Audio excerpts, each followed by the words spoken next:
We are here at Motorcycle Live and we're going to talk to triple champion in World Superbikes, Jonathan Rea. Jonathan, how does it feel to be a triple champion, first of all? Nice. I mean, it feels, I'm incredibly proud of what we've achieved, to be honest, but I'm just super busy right now. Since pretty much winning the championship, I've been really busy doing PR, marketing events, still racing, and so it hasn't really set in. I think when I go away in the off-season, Christmas time, and really reflect with my family, we'll understand what we've achieved. But in Superbike, the off-season is so short. We're already testing now next week for next year. Then we start our season in February, so there's not a lot of time to actually, a lot of downtime. So we're already thinking about 2018. Was 2017 one of the more difficult championships you won, or was it easier because you wrapped it up earlier? To be honest, it was probably the most straightforward. I can't say easy because, of course, riding at that level is not easy. But 2016 was really challenging, really hard, because we had the new bike, the new ZX-10R, but we got a handle on that at the end of the year, and during the off-season we managed to tweak things to like my way. So we hit the ground running at the start of the year, built a nice gap. We won 7 from 8 races at the start of the year, 7 from 8 at the end of the year, and the mid part was we had some bad luck, some things going wrong, but aside from that, it's been pretty plain sailing. 2017, the World Superbike organisers decided to introduce the half reverse grid. Obviously that has affected you probably more than any other rider. What's your thoughts on that?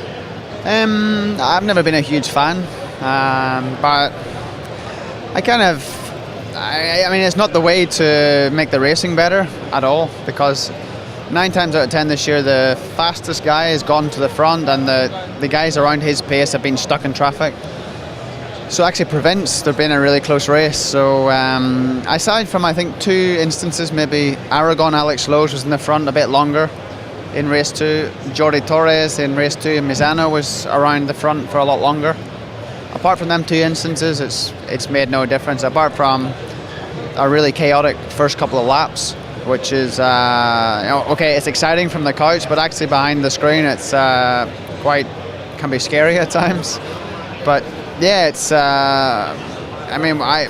Dorna are trying all these things to reinvent Superbike, to make it exciting and whatnot, but for me that wasn't a step forward.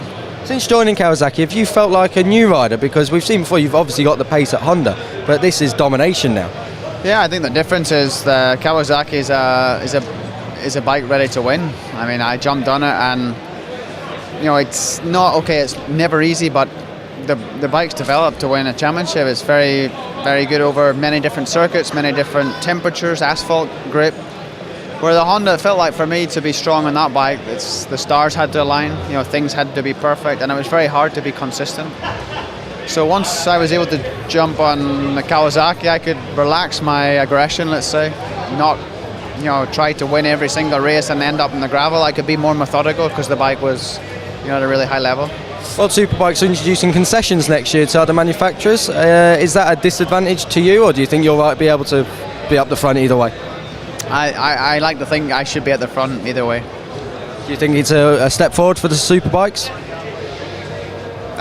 Again, I want to be optimistic about it, because the championship's in good hands with Dorna, and we have to believe in their direction, because they've done a great job with MotoGP in the last years. It's probably the golden era right now, but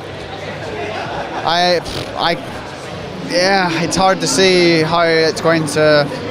I think I think the price cap, the RPM limits is all a positive thing. Try to bring the private teams closer to the factory teams. But the concessions during the year and being able to manipulate performance at the discretion of the organisers during the season for me, I don't fully understand it, but I hope they get it right, because it's quite a bold change. There's a circuit being built in Northern Ireland. Some thoughts on that?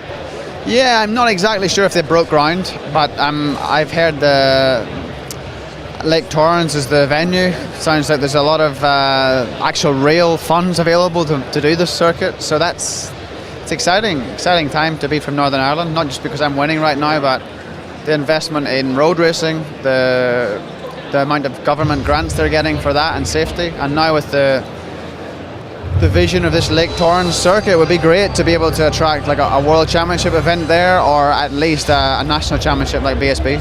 Finally, 2018, looking to become a 4-time champion, overtake Carl Fogarty's record. First ever time that you've got 3 championships on the bounce. Will it be 4 next season?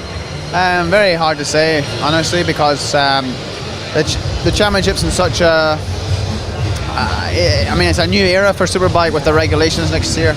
So we have to understand our level, we have to see what happens, but I mean, I'll be trying with a lot of motivation to try and make it 4. Just try to be injury free and consistent throughout the year, and who knows. Jonathan, thank you for joining us. Cheers.